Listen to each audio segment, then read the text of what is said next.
Hello বন্ধুরা, আশা করি সবাই ভালো আছো। আচ্ছা, আজকে হচ্ছে 1 ডিসেম্বর। তা আজকে আমার একটা কাজ আছে, সেটা হচ্ছে আমাকে আরামবাগে যেতে হচ্ছে। আরামবাগে যাবো, আমার একটা মানে ব্রাইডাল কাজ আছে আর কি। বিয়ের কোণে একটা সাজানো আছে, ব্রাইডাল সাজানো আছে। তা কালকে বিয়ে, আজকে আমি দুপুরবেলা বিকেলবেলা বেরোবো আর কি। 3:30 নাগাদ বেরোবো, 3:15 নাগাদ, 3:30 দেরি হয়ে যাবে, 3:15 নাগাদ বেরোবো। এখান থেকে আরামবাগের বাসে উঠবো, ননস্টপ বাসে দিয়ে আরামবাগে যাব। কালকে সাজানো আছে, মঙ্গলবার ফিরবো। তা সকাল সকাল উঠে রান্না বান্না সব হয়ে গেছে। রান্না ভাত খেয়েই বেরোবো। আর সুমিতা বাড়িতেই থাকবে, ওর যেহেতু 13 তারিখে পরীক্ষা, ওই জন্য ও যাবে না। আর মনটা একটু খারাপ, আমাকে ছেড়ে কোনোদিনও থাকে না, কিন্তু কিছু করার নেই, কাজের জন্য বেরোতেই হবে, সব জায়গায় যেতেই হবে। তা ওই জন্য আমি ওর জন্য একদম চিকেন ফিশ যা যা করার করে গেছি, তারপর ও বাকিটা একটু ম্যানেজ করে নেবে। তো চলো ভিডিওটা কন্টিনিউ করব, সাজানোটা পুরো শেয়ার করব, কীভাবে সাজালাম বা কী করে যতটা পারবো শেয়ার করা যায়। অনেকেই অ্যালাউ করে না, আবার অনেকে অ্যালাউ করে। তা চলো, যদি ওই যে একই কথা, সময় আর সুযোগ পেলে অবশ্যই পুরোটাই শেয়ার করবো।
এই যে মাটির কাজগুলো দেখছো না, মাটির প্লেটের ওপর সুন্দর করে মানে আঁকা আলপনা করা, এটা পালদার বড় ছেলের বউ করে আর কি, এত অসাধারণ করে।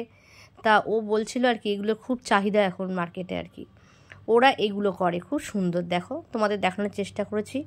আর আরেকটা কথা তোমাদের বলছি, যদি তোমাদের কারোর লাগে এরকম বলবে, আমি এনে দেবো, ঠিক আছে? হ্যাঁ, ভীষণ একটা ইউনিক জিনিস, খুব সুন্দর। এবং তোমরা সব থেকে বড়ো কথা রিইউজও করতে পারবে, মানে একবার ধোয়ার পর এগুলো উঠে যাবে না।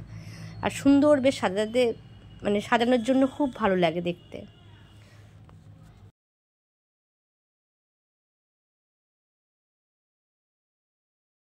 পাল্লা বাড়ি চলে এসেছি, এই কিছুক্ষণ আগে এসে পৌঁছালাম পাল্লা বাড়িতে। পালদার বাড়িতে মানে যে জিনিসটা সব থেকে সুন্দর লাগে, পালদার ছেলে না, ছেলের বউ আর কি, বড় ছেলের বউ, সব মাটির, সব খুব সুন্দর, মানে মৃৎশিল্পী আর কি, মানে মাটির জিনিসের ওপর নানা ধরনের কাজকর্ম করে, ঠিক আছে? তা তোমাদের চলো দেখাই একটু, ঠিক আছে? নানা ধরনের কাজ করে, ওদের নিজস্ব দোকান আছে, দশকর্মা ভাণ্ডার আছে। পালদার তো এমনি অ্যাকচুয়ালি কাঠের বিজনেস, ঠিক আছে, কিন্তু পালদারদের ছেলে মানে বড় ছেলেদের একটা ওই দোকানও আছে, ওই দশকর্মা ভাণ্ডারও আছে। প্লাস ওরা মাটির জিনিসের মধ্যে, নানা রকম জিনিসের মধ্যে খুব সুন্দর আঁকে মানে আঁকে আর কি। চলো একবার দেখাই। দেখেছো সমস্ত পালদার বড় ছেলের বউগুলো করে, এগুলো সাধনার হাতে না রে সাহেব, তো সাধনার হাত করেছে, অপূর্ব, মানে এত সুন্দর সুন্দর জিনিস। এই দেখো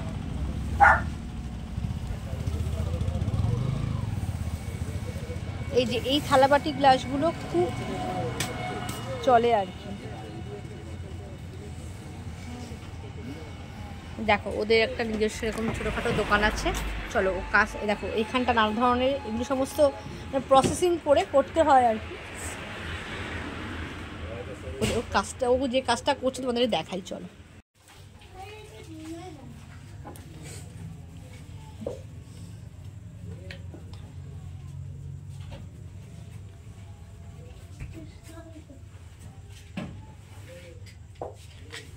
কি অপূর্ব হচ্ছে দেখো, কি সুন্দর, এত সূক্ষ্ম কাজ। দেখো তোমাদের জুম করে দেখাচ্ছি, এত সুন্দর কাজ। দেখো প্রত্যেকটা জিনিস খুব নিখুঁতভাবে আস্তে আস্তে এগুলো করছে আর কি।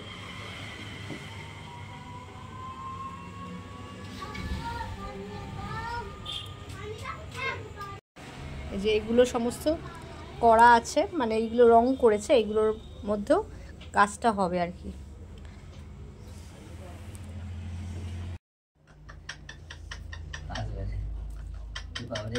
পালদার পোষা পাখি মিঠু, মিঠু আয়, মিঠু আয়, ভোর 4টের সময় উঠবে ডাকবে। বন্ধ করে দিচ্ছে পালদা, যা আসছে না তোর, আয়। পালদা বাড়িতে তো এসে গেছি, দেখলেই তোমরা। তার মধ্যে জানো তো মানে একটার পর একটা বিপদ ঝামেলার অ্যাক্সেস। সেটা হচ্ছে যে আমার সঙ্গে যে কলকা আর্টিস্ট যাবে ঠিক হয়েছিল, সে হঠাৎ অসুস্থ হয়ে পড়েছে। কিছু করার নেই, এখন আরেকজনকে ঠিক করেছি, কিন্তু যেহেতু কাজটা প্রফেশনালি করতে হয় আমাদেরকে, সেই জন্য প্রফেশনালি ব্যাপারটা না করলে খারাপ লাগবে আর কি। এবার যে আমার সঙ্গে যাবে সেও ভালো আঁকে, কিন্তু বুঝতেই পারছো বিয়ের মানে একটা ব্রাইড সাজানো মানে চারটিখানি কথা তো নয়। কপালে বিশেষ করে কলকাতা করা ভীষণ একটু চাপের ব্যাপার, সে কোনোদিনও ফার্স্ট করেনি আর কি। তোমার তখন দেখানো না যে প্লেটে আঁকছে সুন্দর করে, ও হচ্ছে মাটির থালা ফালাতে খুব সুন্দর আঁকতে পারে, কিন্তু কপালেরটা কোনোদিনও ট্রাই করেনি, ফার্স্ট টাইম। কলকা আর্টিস্ট হঠাৎ অসুস্থ হয়ে পড়েছে, এই ওয়েদারে জ্বর ঠর মানে হচ্ছে, লুজ মোশন হয়েছে আর সে আসতে পারছে না। তো এই আর কি ব্যাপার, দেখা যাক কী হয় কাল, যতক্ষণ না হচ্ছে একটা টেনশান তো আছেই। ঠিক আছে চলো, রাত হয়ে গেছে, আজকে রাত্রি করে শুয়ে পড়তে হবে, যতক্ষণ না কালকে কাজটা করতে পারছি। আরে মাঝখান থেকে এটা এমন গন্ডগোল হয়ে গেল, কলকা আর্টিস্ট আসতে পারবে না, এটা টেনশান আর কি। এই আর কি, মেকআপটা বা হেয়ারটা সবই আমি করি, কিন্তু কলকাটা আমি করি না, চন্দনটা আমি করি না, তার জন্য আলাদা একজনকে নিয়ে যাই, সেই অসুস্থ হয়ে পড়েছে। ঠিক আছে চলো, আর কি করা যাবে, দেখা যাক কি হয়। টেনশান করে কিছু করার নেই, নানা রকম সমস্যা আসে জীবনে। ঠিক আছে চলো, টাটা, গুড নাইট।